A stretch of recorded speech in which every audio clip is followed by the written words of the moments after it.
Content was horrifically, frighteningly terrible. That the ANC doesn't really have a leader. It's sort of got a sort of non-executive chairman. South Africa is definitely at a very, very interesting part of the game. We've got all kinds of questions, international questions, domestic questions. We need some proper analysis, and we've got the best in the game with us today, and that's Dr. Frans Cronje. Frans, welcome back to the State of the Nation. Mike, great to be back. So, Frans, I don't even know where to kick off, but my word, we've got a lot going on. Let's first have a look at some of the local issues, and then look at some of the international issues that will drive local issues. This episode of the State of the Nation has been brought to you by Pace Car Rental.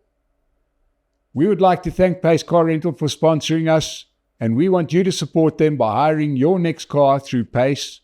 Go to their website, the address here below, use the code SONA, S-O-N-A, to get a discount. And now back to the show. Drive local issues. Let's start off with the forging ahead. It's the only way to put it. Sometimes you forge ahead for good reasons. Sometimes you forge ahead even when it's a bad idea, but with this national dialogue. Yeah. Right. We've had a really bad response to it, a lot of people pulling out of it, a lot of people seeing the writing on the wall that is very unpopular with South Africa, but yet Cyril Ramaphosa decides this is the hill he wants to die on. What do you make of his decision to forge ahead with the national dialogue? It's a big mistake, and there are a lot of those now. A friend of mine, James Myburg, who's based in Germany but thinks a lot about South African background, and I think he's the best guy on South Africa. The point he makes is the ANC used to be really good at this kind of stuff, at shaping the climate of opinion. And now they make one huge mistake after the other, and these mistakes are compounding. So why is the national dialogue a mistake? About 2 years ago, I was part of an exercise to understand more about ANC voters, and we took one ward in Soweto, and we did 6 focus groups in that one ward, so a tiny number of people, really intense research. Now, how a focus group works is you get a number of people around a table, essentially, and you get a professional facilitator, and these people are very good at what they do, and they have a strategic conversation. And they sort of say to people, what do you think? What do you not think? And we sit outside of that, or we see it remotely, or we get the transcripts or whatever. And we're able to say, if we're watching it live, to the facilitator, listen, someone just said something really interesting. Tease out this point, tease out that point. And someone in those focus groups said, show, don't tell on the ANC. That the thing that irritates us the most as ANC voters is this constant talking about what you're going to do, but there's no delivery. And in research, so now proper database polling, subsequently this comes out over and over again, that the thing that might drive ANC voters as mad as anything else is the idea that their party just talks and talks and talks and doesn't do. And that to recover, one of the ideas the ANC must convey is show, don't tell, exactly as that person said in those focus groups 2 years back. So what is a national dialogue? It is a huge public display that will be front of mind of voters, of talking and not doing. Then I watched some of it over the weekend as well. I've seen countries put on some of these displays and do them really impressively. The Chinese are very good at this sort of thing. The Israelis are very good at this sort of thing. This was in a dark university lecture theatre somewhere. The audio was bad. The video was bad. The content was horrifically, frighteningly terrible. You couldn't believe what you were seeing was going on, and eventually it degenerates to a point that it ends with a fight about some sandwiches, with the media getting cross with the ANC for apparently eating their sandwiches or something along those lines. The exact details of which we don't have to go into. Now, there was my friend Mthlengi, who was on the show, that said that the point of it all, go to India. The detail of the sandwiches, not the point of it all, is this is your national dialogue. This is at a moment of great importance, more so for you as a party, that it's possible that it can degenerate to the point of an argument with journalists about who ate too many of who sandwiches is just it's something, and it's a point I think we should try and go to today. It is where are we at now with the ANC? Is it a slow descent, or is there something else coming, which is that it might be very near I'm not sure that I agree with that idea yet, but it's certainly time to start talking about it, which you've started to do already. Are we actually just months away from the end of that organisation? Yeah, France, because obviously it's the old question of interviewing or even facilitating is don't ask the question that you don't know the answer to. And this national dialogue seems to fall into that category. You're asking a whole lot of South Africans to talk. I don't know if the expectations are that they're going to say, look, most of the things are running great. No, they're not. They're going to talk about their problems. And it's putting the government in a worse and worse light. Yeah. That's right. Look, any big display, if you're hosting the G20, you're having a national dialogue, whatever you do, it highlights what you are. And if things are going great, then you can do well out of it. But if they're not going great, it's just going to highlight the downsides. And more so for the fact of what I've said earlier, that your own supporters who now support you in numbers less than 50%. Wait till we get to Johannesburg's data. Numbers less than 50%. And a key thing that causes them not to support you is that you talk all the time. And then you put on the biggest talk show that in 30 years. And just on you try to sort of be reasonable about these things and so on. But what is this? We have a parliament. We're a democracy. We go to elections, great elections. We elect parties. That is the national dialogue. There's no need, as is sometimes been too easily accepted by people who really should be better than this, that this is a great thing because now the people can talk on a forum about the policies that the country should be governed with. That is what Parliament does or should do, and it does so to a lesser or greater extent. There's no need for something like this, let alone at a price tag initially of almost R1 billion, and then under pressure now R500 million. It's a strategic, and I'll come back to the horror of the thing itself, but what strategic thinking is going on behind here to get yourself into this kind of position. So let's go to another example. Senzo Mchunu, the police commissioner, now somewhat suspended, and Malusi Gigaba, no longer in favour, are both facing disciplinary charges inside the ANC. And the reason for those charges is that both of them have said that the ANC is in terrible trouble and could, the point we'll get to, I think today, could just cease to exist. Now, the response of that party is to charge them. Now, I've read some of the language around that. They are causing a confusion amongst the voters. A loyal, a cadre, a disciplined revolutionary wouldn't go about saying such things. You're already at 40% on your national total. So it's not, and you're going to charge these two and then create a drama around that kind of charging. The almost related question of General Mkhwanazi, there's now going to be an inquiry in Parliament. That inquiry is going to be a highlighting of the kinds of issues, and prominently in the public domain, the kinds of issues that have caused ANC voters to leave the ANC. So just from a strategic perspective, whether it's good, right or wrong, and people can disagree with me on the national dialogue, but just this, I'm talking about strategy. Strategically, this is terrifying if you're in the ANC camp. You are highlighting every week, as prominently as you possibly can, the core things that have caused your support to drop as far as it has.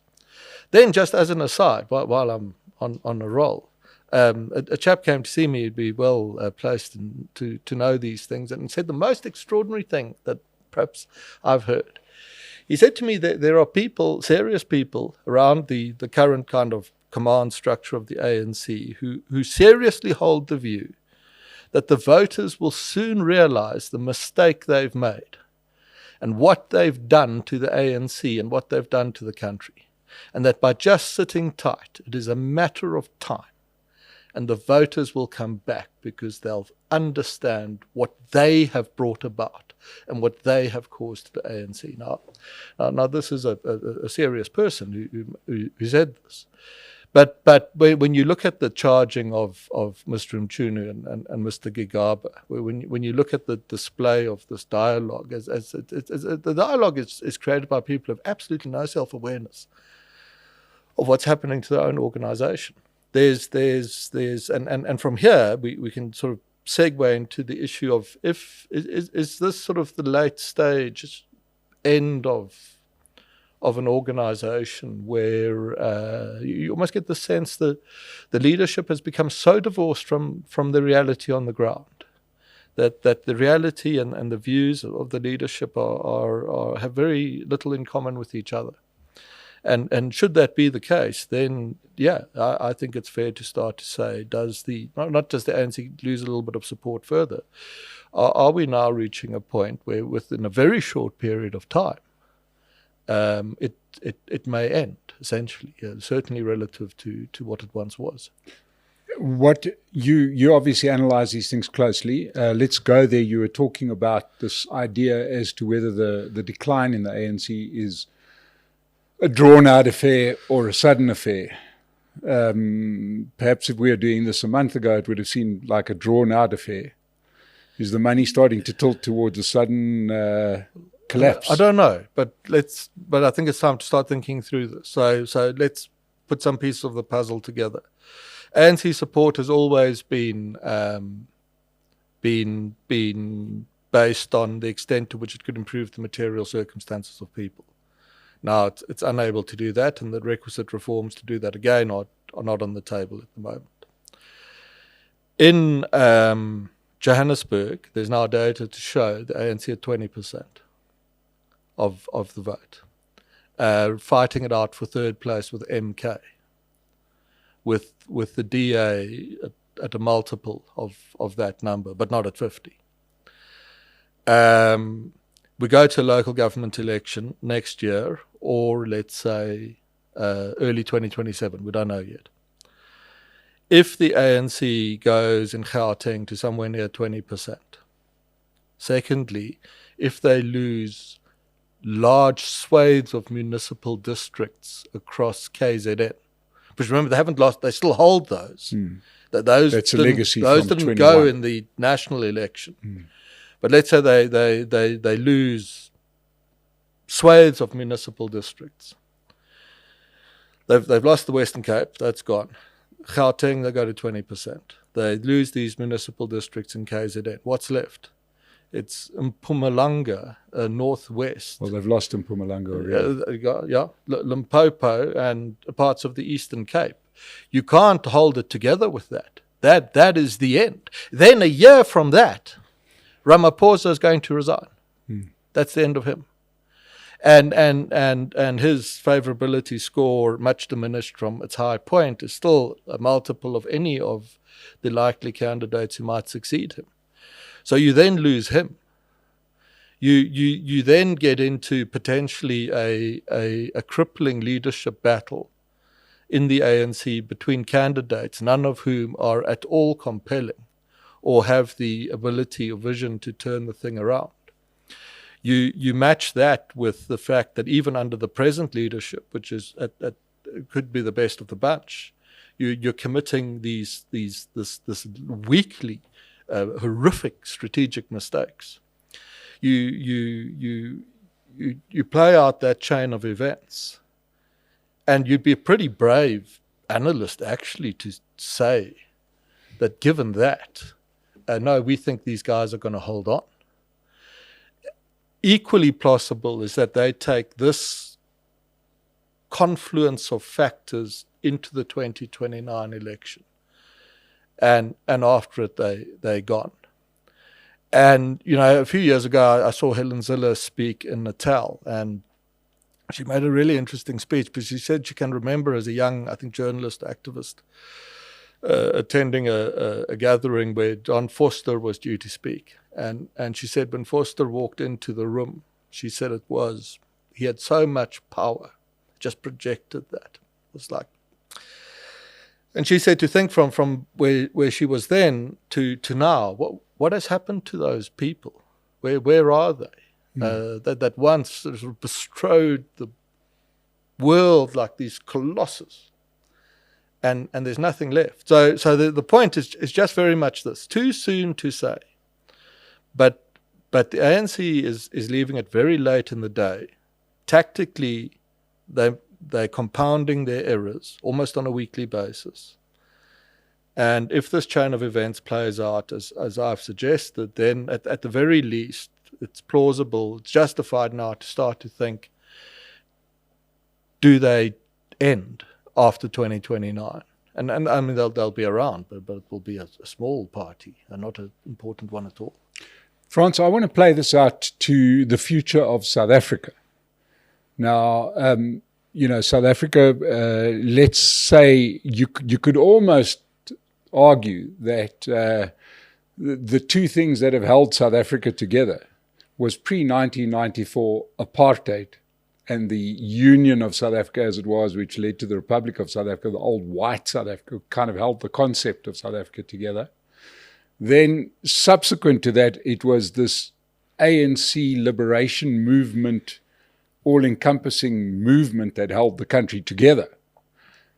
In the absence of a compelling party that holds the country together, you end up with enclaves in KZN of Zulu-aligned parties, be it MK or IFP or whatever, but it's literally treating itself as a separate country. You've got the Western Cape being an enclave of the DA.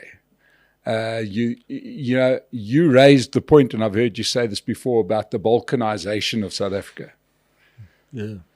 Explain to people what that could look like. Look, South Africa is a very young country, as you make the point. It's the Union is 1910, so it's only about 115 years old. That naturally, it doesn't really kind of fit together.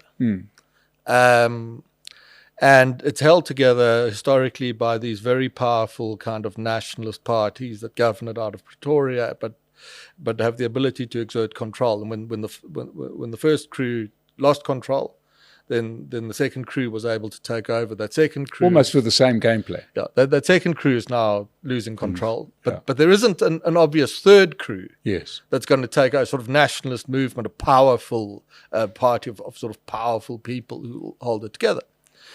So one of the possibilities is that as the state's ability to do what a state typically does fades, private actors start to, you don't leave a vacuum and a horror of collapse or any of that, but private actors begin to step into the breach. And that's not theory, that's now well-established practice in SA. And the most stunning example of it is that in 1994, the ratio of people to police officer was very similar to the ratio of people to private security officer. And that remained the case. So you'd have X hundred people for each policeman, you had almost identical number of people for each private security officer.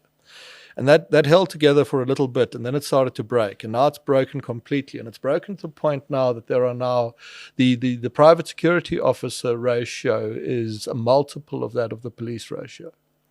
So the private security industry has completely supplanted the role of the state security forces in having a monopoly on the use of force in society, in practice. And that's important because the definition of a modern state is a monopoly on the use of force in society. That's why we live in a state, because we once lived in a state of anarchy, and then we thought that wasn't nice. So we're rather going to live in a society with rules. And rules must be enforced, and therefore we give the state the authority to enforce those rules, ultimately with force if it has to, which is what policing is. You break the rules, you can be arrested and locked up. Now, in South Africa, in practice, that monopoly was ceded more than a decade ago. Now, if you're willing to cede that monopoly or allow that to happen, I mean, it's preposterous. Do you think of the Russians ceding that, or Mr. Xi in China? It's just as it doesn't arise. So let's go somewhere else. Eskom starts to fade, and there's a great chart we draw which shows rooftop solar installation, the megawatts, whatever it is, completely moving in relationship to the rate of breakdown of Eskom plant and equipment. So the world doesn't stop. Failure, woe is us. It's the end. We just sit in the dark. People did something about it. I had a client out here a time back who looked at South Africa. They were Western. And they said, your retailers are so amazing from what we've seen, your big retailers. Because if we'd been told, they were in the retail world, if we'd been told, listen, within a year, you're going to have to supply your own electricity for your supermarkets or else not trade. They said we wouldn't have known how to do it. We'd surely have been bankrupted. And they said, your guys, your South African firms, take it in their stride. They did it, and they continue to make money. They said, you're completely extraordinary. When go to another area, when Transnet's ability to carry freight started to fade, there's a chart of freight index, how much freight's carried on the railways. As the freight index fades, what happens? The road freight index lifts as the private sector steps in. Now, this doesn't solve the problem, not at national level, but it mitigates the damage to a considerable extent. And this is now such a pronounced South African phenomenon. The entry of private actors in the case of state failure, that you can again make the argument, and I'm pretty confident it's correct, that the enclaves of sorts that are established, these little private entities, will be strong and robust enough in a future South Africa to survive any political eventuality. And occasionally when we raise this for someone, perhaps we do a strategy session or something, that they say, surely not any eventuality. And we say, but we have the case study now. It's KZN.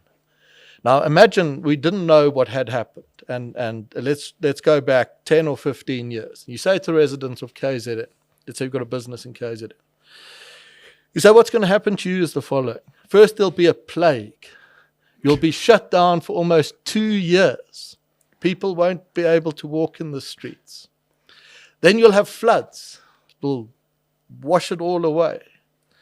Then you'll have an insurrection whereas there was footage at the time of, as we all saw, of these ordinary people taking to the streets with guns to restore order as the police fled.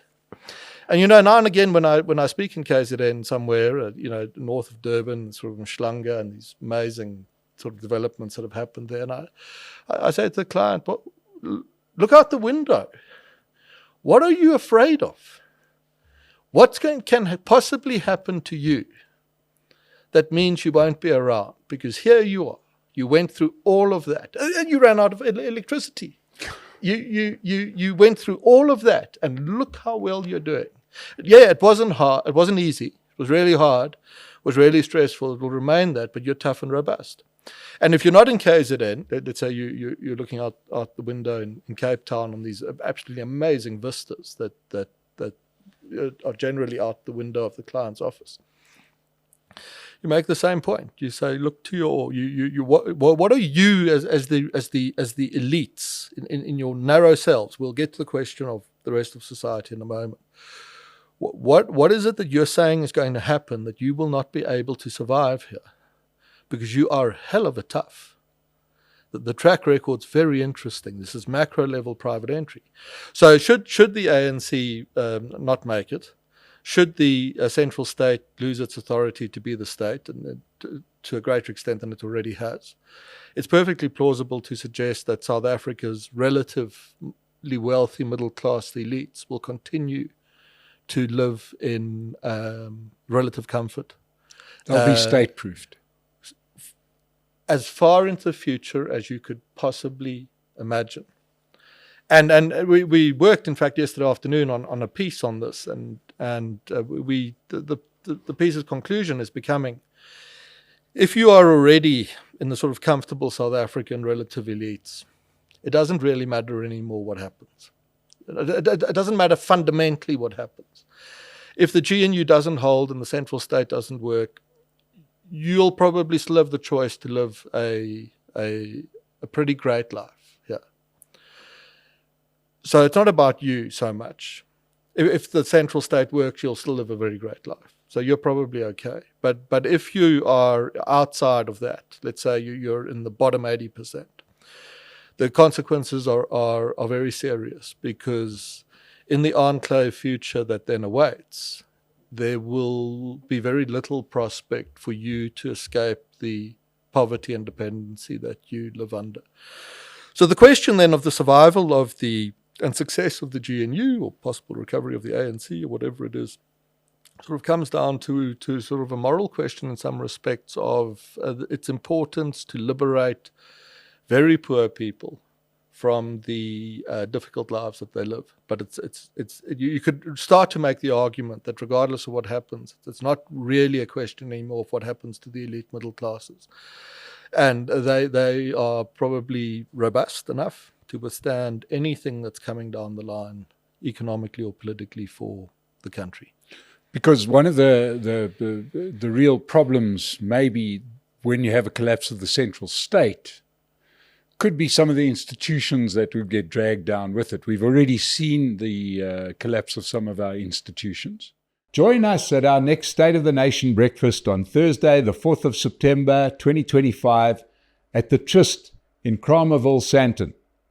Our guests at that event will include Corne Mulder, Musi Maimani, and Celias Brink, as we discuss whether South Africa has any leaders at all. To book, visit sona.co.za. But some of those institutions that are built to operate nationwide, we've spoken about electricity grids. You can make a local solution for that. But it's hard to make. You can to a degree make a local solution on security companies, but you can't make a local solution on justice, on taxation, fiscal policy. Why wouldn't you? You surely were there already.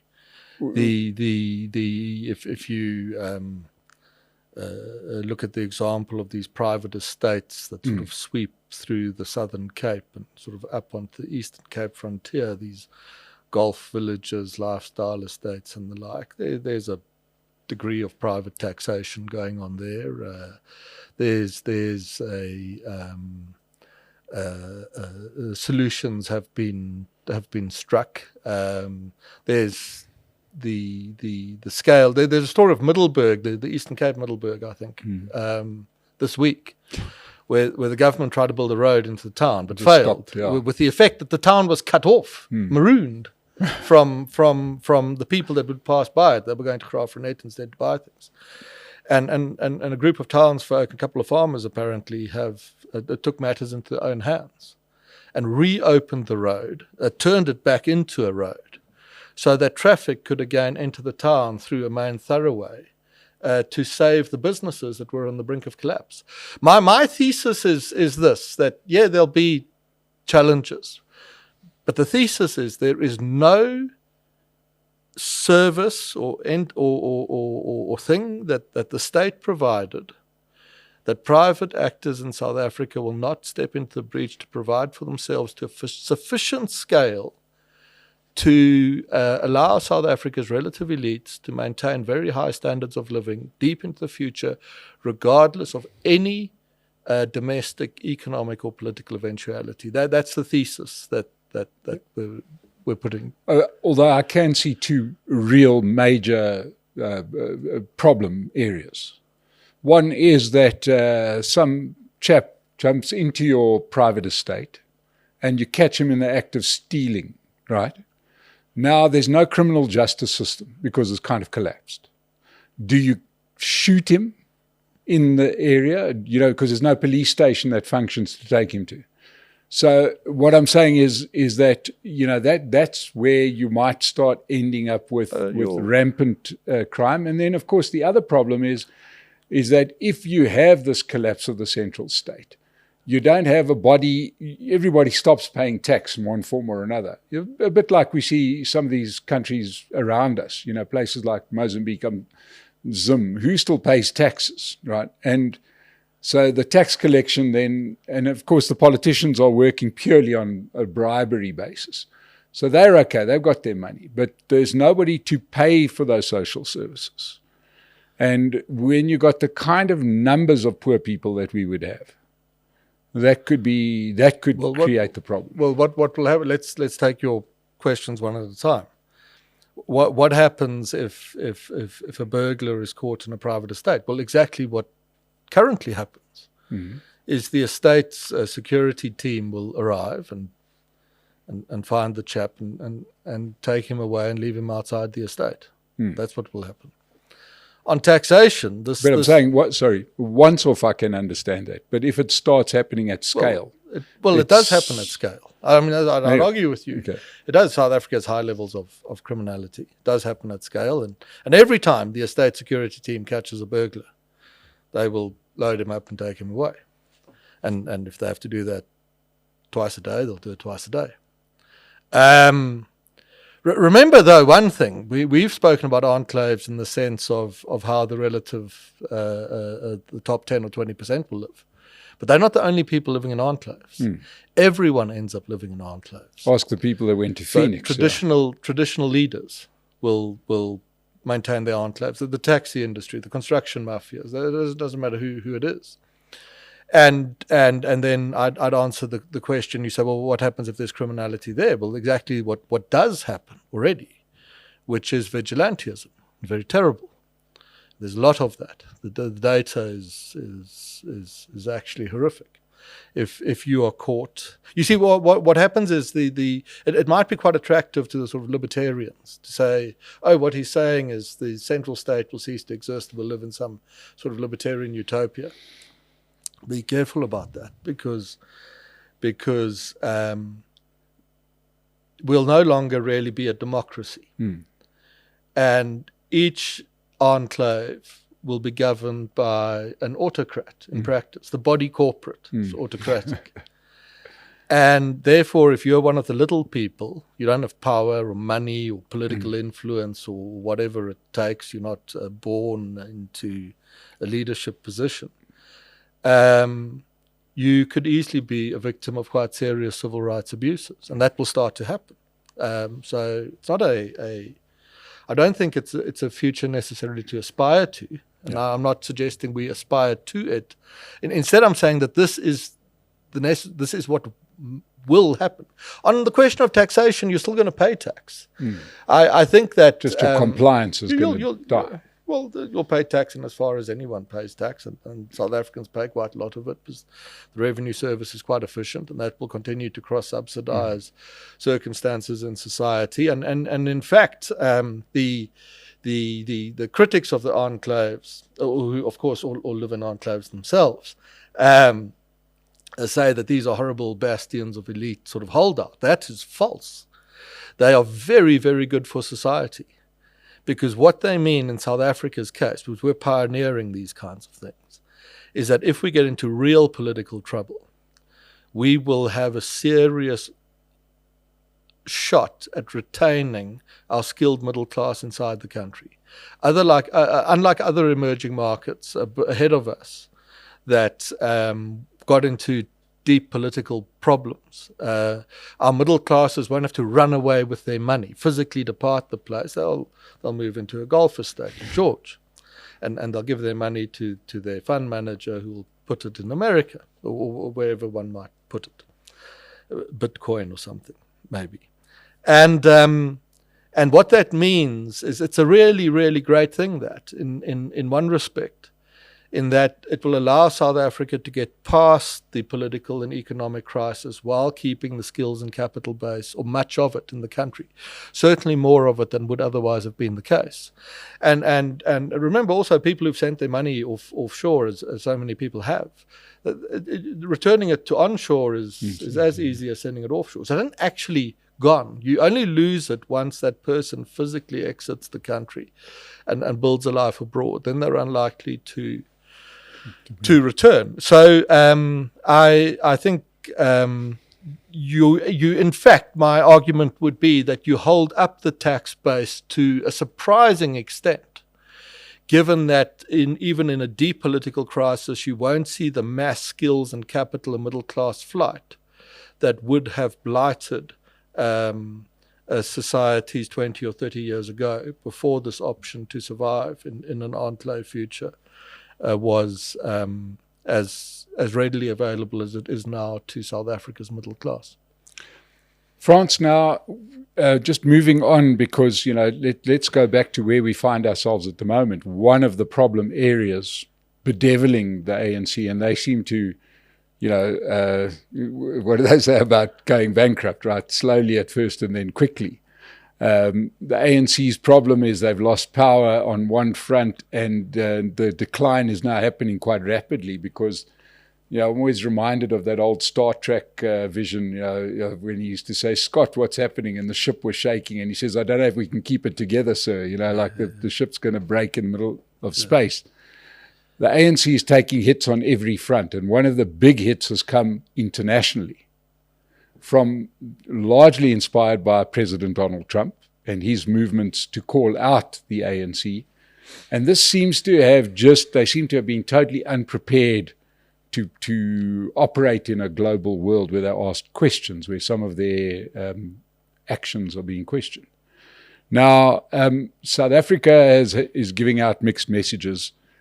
We were antagonistic, we remain antagonistic to the US, but yet our Minister of Trade and Industry is trying to cut a deal.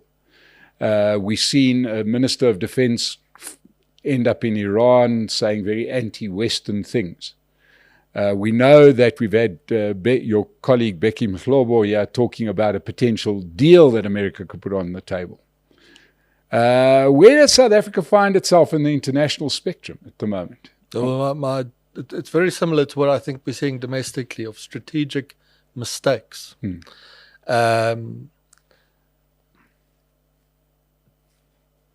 Becky's got the deal covered, so you understand that already.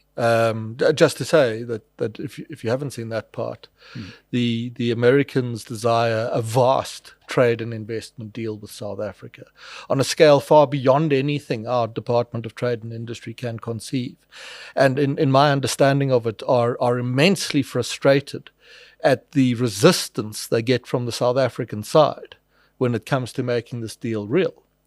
We are now one of very few countries that remember, Trump sent letters threatening tariffs to a lot of places. We're one of the small minority of countries that got a letter, but at this stage in the game still remain at the tariff level threatened in that letter. Most countries are at half or a third of that. We're facing the 30%, and I am completely confident that we should by now have been at 10%, which is in fact very low given overall global tariff rates. That was easily achievable. We don't have an ambassador in Washington, which is one thing. We also don't have an ambassador in many other important parts of the world. An ambassador in and of itself is not someone that can achieve much. You need a team. What South Africa needs in Washington is a team of 20 brilliant young South Africans who are based in the embassy and spend every single day pounding the streets of Washington. They're at every think tank gathering, every cocktail party, every meeting of whatever the congressional committee is. They're having lunch with every researcher they can get their hands on. When they're not doing that, they're making pests of themselves in the halls of the congressional office buildings, making the case for South Africa. We have none of that. Now, we haven't had that for a long time, and I've actually got an interesting record that sits inside this phone of many visits to Washington over several years, where I've come back and sent a note to a senior government or ANC person saying, hey, there's nothing on the ground in SA. There's no SA people on the ground. We're in serious trouble here. If we don't get serious representation in America, other people will write the national storyline for us, and we're going to the massive losses. And I mean, I think at times that advice was taken seriously, but nothing was done about it. It's the same. It's a domestic. The advice on unemployment is taken seriously. Nothing's done about it. The corruption, nothing's done about it. These talk shops and the damage that they cause, which we've already gone through. So we then go do things that are truly bizarre, like that meeting in the Oval Office with these golfers and businessmen. I mean, I watched that live, and I was staggered that we could do something as stupid as that meeting, which portrayed the country in such a horrific light, of even talking about throat slitting in the Oval Office. Mike, it's the lack of strategic acumen is immense. So what should we be doing? Well, look at what Putin did in Alaska a few days ago.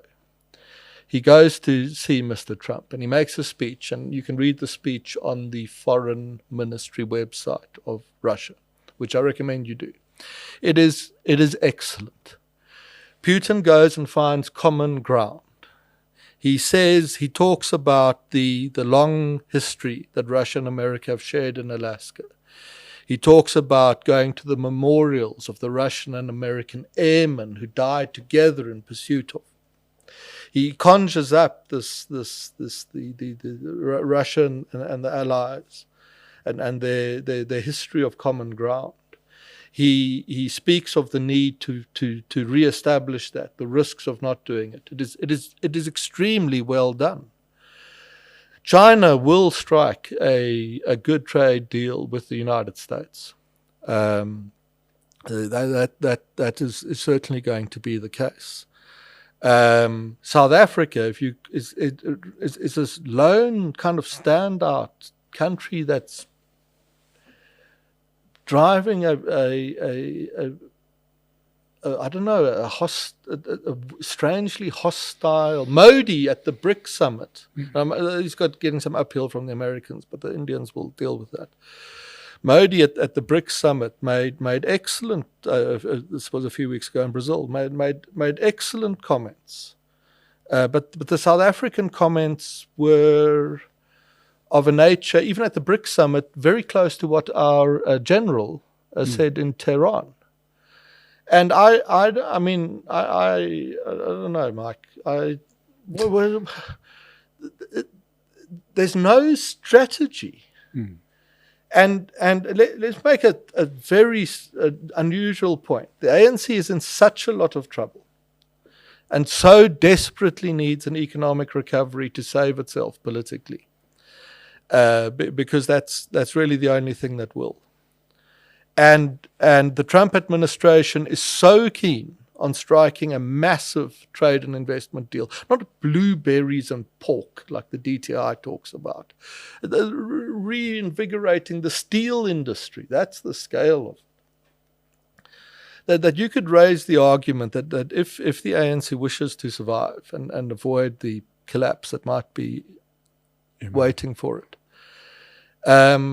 the greatest thing that it's got going for it, is to read Mr. Putin's speech, find common ground with the Americans, stress that common ground in order to leverage vast trade and investment concessions for South Africa, and use those trade and investment concessions to get the fixed investment rate and hence the country's growth rate up. Because if, for everything I've said about where the ANC is going, if the rate of economic growth can lift to reach near 3% by the time we go to the 2029 election, then I think the balance of probabilities is the ANC will win that election with a majority of 50% or greater. And again, the only way they could achieve it is with this. The Americans want a deal, and the deal is easy. It's just the only American concerns are that we don't want our firms taxed, capital taxed on arrival, and we want market value in the event of an expropriation, and just dial back your foreign policy noise a little bit, which is in any event inconsequential, because we don't have great strategic heft on the global stage anymore. Those are the three conditions or demands. And the reason, as I understand it, that the Americans have these demands is the foreign policy side they see as a threat to their national security. Fine. But the other two, the property rights and the capital taxation question, is that they say you guys are a 1% growth economy, sub 1%. You've got a 30% unemployment rate and your politics is looking pretty wild. What do you want us to invest in? Do you want us to commit vast amounts of capital of American companies to that because to where they sit from Washington? This doesn't look great, as if it's going to end particularly well. It doesn't look that way. And they say to get past that, you need to raise your investment level, which is absolutely correct. You need to secure property rights, which is also correct. And the concessions they ask for on the capital taxation issue are concessions that have already been granted to the motor industry, amongst others. It's not a fundamentally new approach to policy reform, and is something that would play very well in public opinion. So again, from a strategic perspective, there's some very well read ANC people around who say what's happening now is what Castro warned us about. Because Castro warned Mandela that if you let Ramaphosa take over the ANC, he will destroy your party because he's not up to it. And that was important in the transition between Mandela and not being Ramaphosa and then later being Mbeki. And you know what?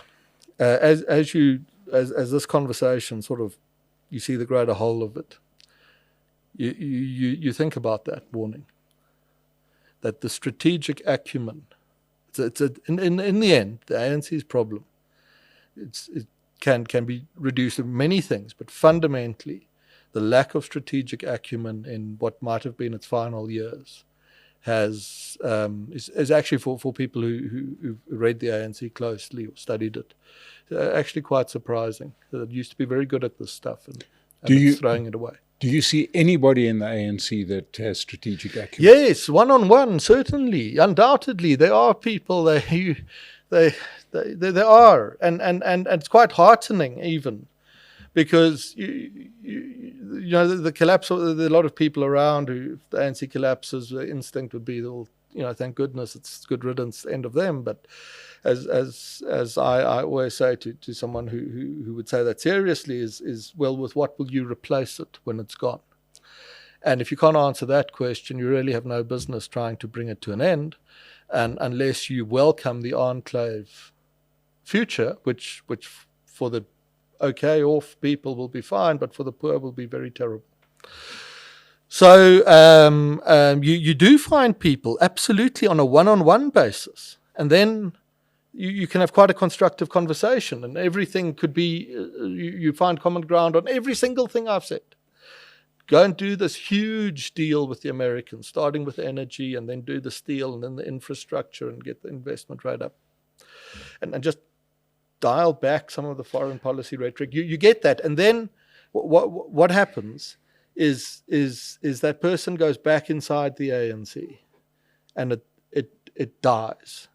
And what is happening there is the ANC has engineered an immunity to reform in its executive committee. Because the ANC has a board, like any, think of it, if you're a large corporation, it's got a board, and the ANC board is its executive committee, and once you've added everyone together that goes to an executive committee meeting, you're almost at 100 people. And this 100 people come from every orientation that you can think of, and are motivated by several things, ranging from the success of the country and the party to not going to prison. And the chairman of the board has now got this mess, but is a person who wishes to find consensus before we move ahead and make any firm decision. And you can't. It's absolutely impossible. If you were a company in trouble, even if you had a board of 10 really good people, you still need a very powerful CEO and chairman to whip those guys into shape and say, this is the plan, this is what we're going to do, and we're going to put our heads down and commit to it to save ourselves. Now, the ANC in much more desperate trouble than any corporation would be bankrupt if it was a corporation, would long have ceased to be. With its huge board, trying to find consensus with this chairman who as someone else makes the point to me that the ANC doesn't really have a leader. It's sort of got a sort of non-executive chairman who presides over its meetings, and then they have a discussion what could perhaps be done. And so, yes, you do find individuals, good people, well motivated, understand the consequences, not least to themselves, of what might happen next, who would agree with every single word that I have said and more. They tell me you don't go far enough down the road of reform, and we must do this. But the structure of the organization itself is this inbuilt immunity to reform, and that matched with the lack of strategic acumen. These might later, if we have to do a diagnosis of how did the ANC collapse as quickly as it might, these will, I'm sure, be central to that diagnosis. Are any of these people who you rate highly in the frame to leadership, or do you want to divulge any names? No, not divulging any names. Yeah. I think almost the worst thing that, and again, a comment on the ANC, the worst thing that could possibly happen is to be identified as someone who has the ability to take the pragmatic decisions to turn a place around. You probably find yourself on the disciplinary hearing list together with your other peers. No, but I don't know. I don't know who the next ANC leader would be. But just to say that there are, it's certainly, I think, numbers of good people who are aware and worried about the concept, more worried than anyone else is, because, of course, if I'm correct, that the enclave future means that the rest of the middle classes do kind of pretty well regardless. You know, who's the big loser in the end here? Who's losing the most? The poor already suffer. The middle classes will survive. The people who are losing, the loser who's losing the most in where the country's going, actually is very often the ANC. A point, in fact, that some former ANC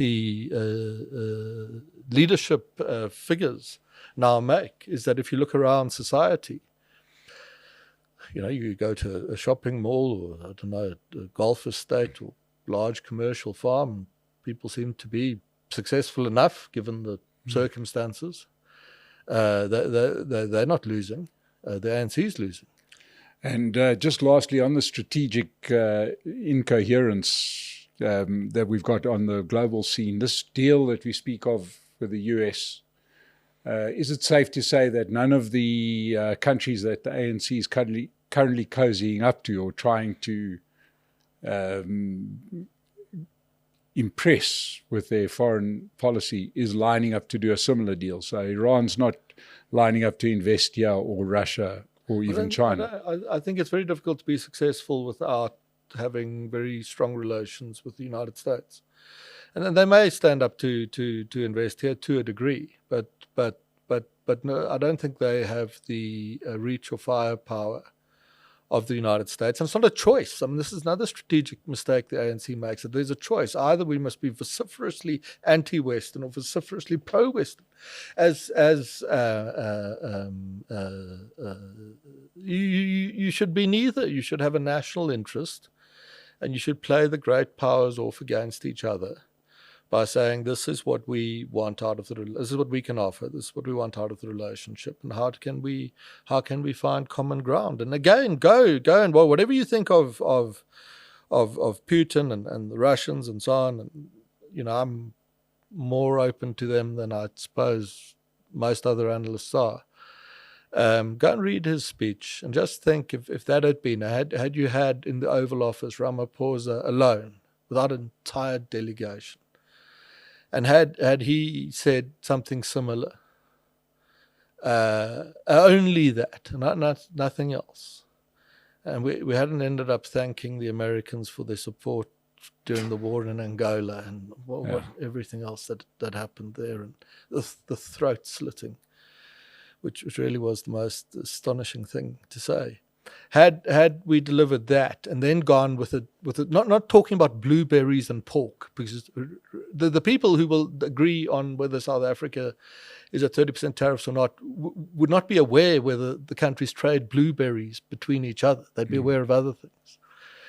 And had we made comments along the lines of those made by Mr. Putin, and infused those with saying, this is the deal we want to do with you. We refit the energy. We make the steel industry viable. South Africa's got the chrome and the iron ore and the coal all in one place. Make the steel industry viable. We use that to do the most enormous infrastructure build that Africa has ever seen, and we do that together as partners. I mean that'll get Mr. Trump's attention. It's the biggest deal that's done in the history of the continent. And we'd be at a 10% tariff rate today. We wouldn't be having a national dialogue. The economy would be growing at 3%, headed for 4%. The ANC wouldn't be at 20% in Gauteng. It would be at 50 something. The politics would be stable. The unitary state would hold together, and it would all be kind of pretty mundane and pretty okay. Yeah, Mike, thanks. Well, ladies and gentlemen, we can only dream of somebody understanding global politics and acting in the best interests of the country. It's not looking like our current leaders are acting or even interested in the future of the country. They seem to be acting purely out of old allegiances, outdated alliances.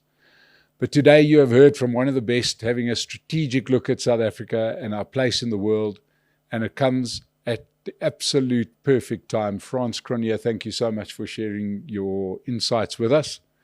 To everybody that joined us today, please support Pace Car Rental. Support us by subscribing to the channel, and we'll see you again on the State of the Nation. Thank you very much for joining us. Every business needs a world-class video to show to your clients and prospective clients. When the Stream-In team isn't filming the State of the Nation, they are producing those world-class videos for companies just like yours. They have got all of the equipment, drones, microphones, whatever you need, and the technical know-how to film a proper video for your company. Visit their website.